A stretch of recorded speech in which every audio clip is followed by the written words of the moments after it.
This is Japan, world's third largest and most advanced economy, the world's healthiest country where you can commonly see 90-year-olds walking around, a very low crime rate, top quality education, and an excellent standard of living make Japan an ideal country to live in. But behind all this progress and development, there is some disturbing reality, a dark reality that very few people talk about. In today's video, we are going to uncover this reality and also discuss how Japan could completely collapse in the coming times.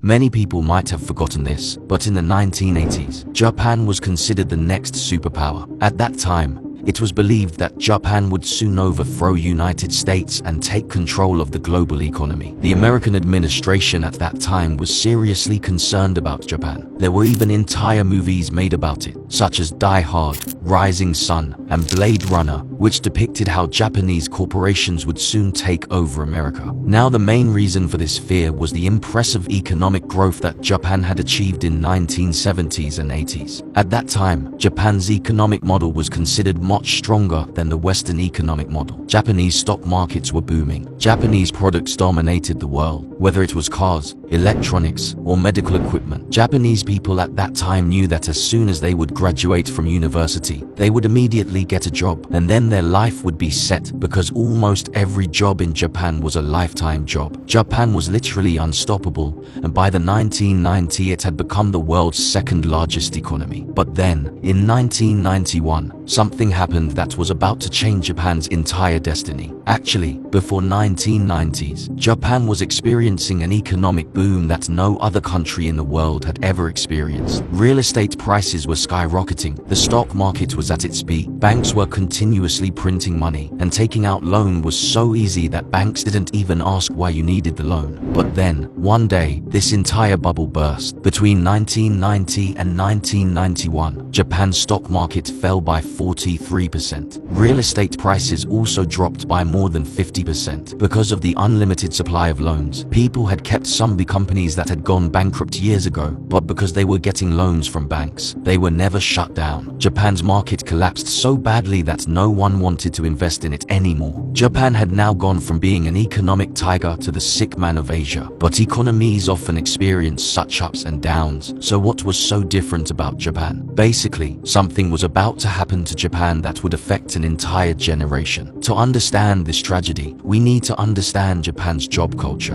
In Japan, your corporate career begins with Shishoku Katsudo. This is a job hunting process that every university graduate has to go through. All major companies only hire fresh graduates, and each candidate has to go through numerous interviews and screening procedures. The candidates who clear this tough process get a lifetime job according to the Shushinkoyo policy. Basically, in Japan, once you get a job at a company, you don't leave it for the rest of your life. This is not a law, but the culture has become so strong that no one hires someone who frequently switches job. The benefit of this is that you get job security, meaning you don't have to worry about being fired. But on the other hand, the job market becomes very rigid. You spend your entire life with just one company, and whatever decisions that company makes, you have to accept them. This hiring procedure was also there in the 1990s and continues to this day. If you fail to clear this interview process, you can assume that you will never get a job. It is a door that opens only once in a lifetime. During the 1990 economic crash, all major companies froze their hiring, and this hiring freeze continued for the next 13 years. This period is also referred to as Japan's employment ice age. Those who graduated in 1990 did not get any jobs for the next 13 years, and by the time hiring resumed in 2004, they were around 30 to 40 years old. No Japanese company wanted to hire them because they only hired fresh graduates. This was an entire generation, approximately 20 million people, who later came to be known as the lost generation of Japan. Some people from this lost generation now work in low-paying jobs, but most people are those who live with their parents and are dependent on them. In other words, millions of people in their 30s and 40s still rely on their parents' money. Some of them are hikikomori, meaning they were so disappointed during this period that they completely isolated themselves from the society. They stay at home all day, live off their parents' money, don't work, and have no contact with anyone. And this is where Japan's second problem begins. Japan is one of the few countries in the world where people live very long lives. 30% of Japan's population is over 60,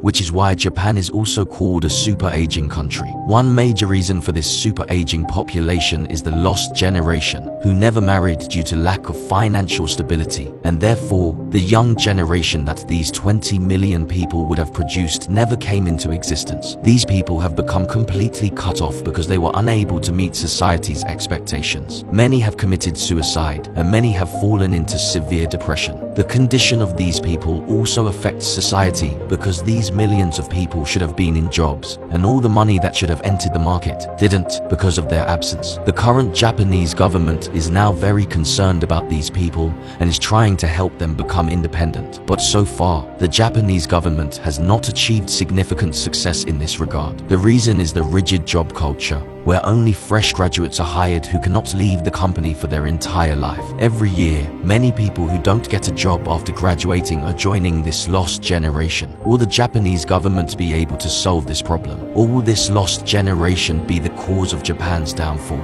Only time will tell. If you liked this video, please follow our account. These are all the sources we consulted for this video. I need your opinions and suggestions on this video. Take care.